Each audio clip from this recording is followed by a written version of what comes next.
Ladies and gentlemen, welcome back to the channel and a brand new video on Marvel Contest of Champions. This video is going to focus on making that jump from doing Heroic, from doing Master, and now you want to do Uncollected difficulty in Event Monthly. This is a disclaimer to say this is not a current month guide.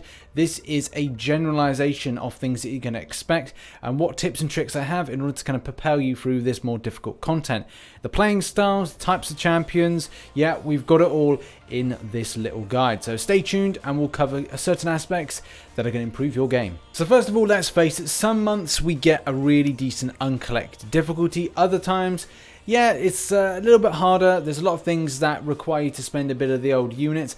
Unless you are incredibly skilled, your device is top notch, and everything is responsive when it comes to the evading.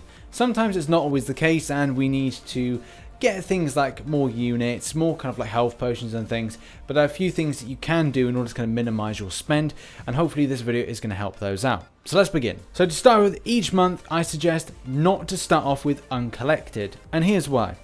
Always start off with Heroic and go on to Master. And the reason I say that is because of units. Because if you do it for free, then you're not going to spend any units. You may want to spend on energy refills, but to some degree you don't really have to. If you're kind of doing it in a more kind of natural sense, then it's going to propel you for a lot of stuff, so you can be able to like get a few units back for your spend. But apart from that, and the main reason why to do Heroic and Master is collecting up of health potions and occasionally revives. So for example, as you can see here in Heroic, this is the last mission. There is one health potion there, and then across the board there's another potion there. Usually when it falls to a case that there's an empty path, that is really handy because then you can collect it up. If you're doing it over two types of difficulties, you're going to hoard up an amazing amount of health potions. I think my stash is usually brimming with regards to health potions by the time I finished it. So that is one thing that's really important. But as you well know, you cannot get units from Uncollected difficulty, which is something that isn't particularly cool, but obviously that's what CANON want to do. They want to make it the most difficult, so if you make a mistake, it's going to cost you. And also, there's not a great abundance of health potions, and if they are going to be the level 2, and the level 1 revives are going to be there as well. So that's, again, a little bit disappointing. That's why doing Heroic and Master always means you can collect those vitable items that are going to help you out in Uncollected. The whole aspect of waiting around until you've done Heroic and Master to then find out how Uncollected is finding out from YouTube as well as links on the forum to like guides that are going to help you out to kind of smash down the enemy, because it may not be plain sailing for some and it may be very easy for others. So now you're probably thinking, well, what's next? I've got all these health potions, I've done Heroic, I've done Master, this is great, I'm ready to go in to Uncollected. What should I really know, or what champions should I take in? With regards to creating a team, largely I like to use champions that I enjoy playing with, but at the same time you have to think strategically and think about, say, the end boss. Is it going to be a case that you're going to have a synergy group with a certain champion that's going to make it fantastic? Are you going to have certain champions that are going to be increasing in value of usage, like Morningstar, and so for the access of souls? Are you going to look to evade champions and champions like Nightcrawler, your Stark Spideys?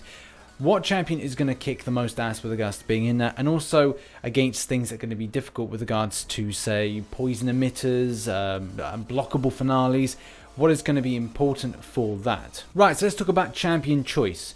And usually I like to think about champions when I'm taking them into Uncollected that I'm going to experiment first. Like I'll do one run with my favorite champions, I'll then learn some lessons, I'll then put in a different team. Largely, I think you can't go wrong with certain synergies around Blade, and obviously we know about the potency synergy, but I don't really want to focus on that because a lot of players will say, hey, well, I don't have Blade or any of the others, and that's absolutely fine. You should largely focus on the fact that power gain is going to be something of an issue, so you may want to power control, especially when it comes to a lot of bosses. I'm finding that 5 out of the 6 bosses are usually very good with power control champions, so your Visions, your Magics, your Dormammus, because you don't want them to gain power. If they gain power, then it means that hey, it's curtains for you. But sometimes you will find that you can't power steel, or you can't power lock, so therefore you have to power steel. If you can't power steel, you power lock. It's all about using those power control champions effectively in order to kind of stop specials coming at you. Sometimes as well, it's all about high impact champions that may be of a 4-star rank 5, and it can be done obviously with a lot less starage, but I recommend for obviously the easiest point, and that's the thing, you want to make this as easy as possible on yourself. You want your rank 4, rank 5 stars, you want your 6 stars with adrenaline, very handy as well.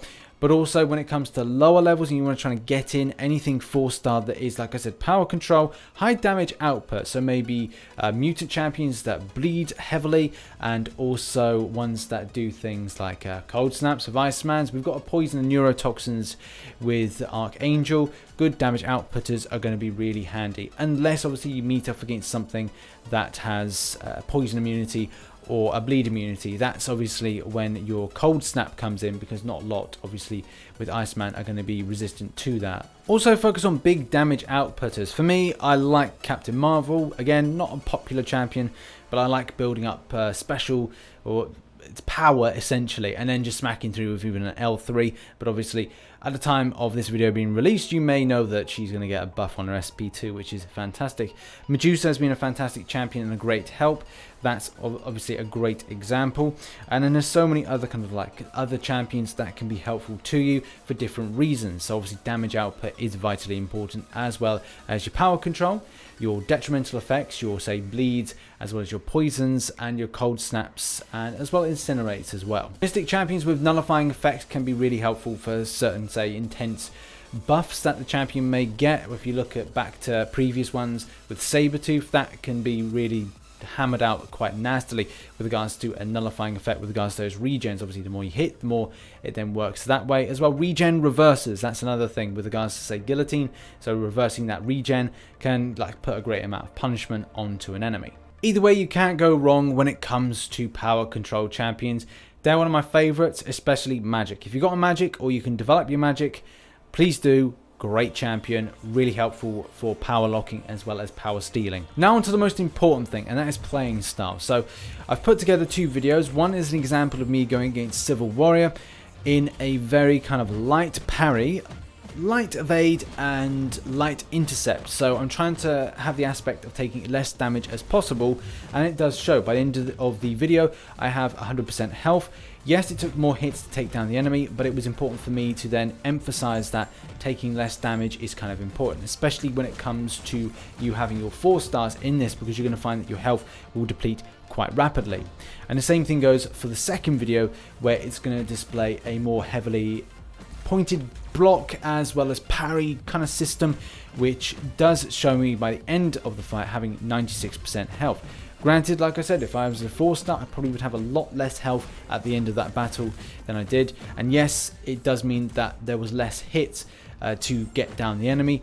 But the main thing is to say that obviously your playing style is going to be quite important when it comes to keeping as much health and having less spend going through this difficult kind of mode of event. Next up, and personal tips for myself, is find an area in your house that has good strong Wi-Fi. Try to do it less on like data or kind of like cellular internet, because most of the time it's not particularly strong, and the kind of level of communication to the router needs to be quite close. If you can modify your Wi-Fi to be 5 gigahertz, then that may be a good option. But like I said, stick close to the Wi-Fi when you're doing that.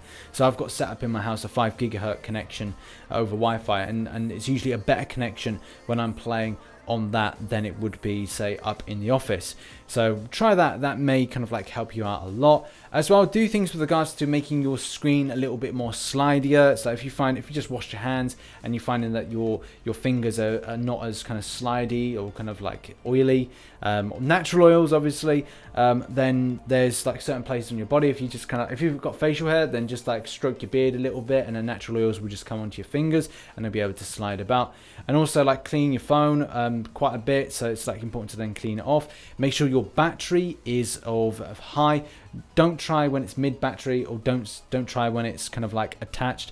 The reason being, it will slow down your device when it's playing because it's trying to do so many other things, and people saying that won't happen, it usually does. So yeah, try and do those things and just kind of improve the process of playing, because that's the problem with the game sometimes.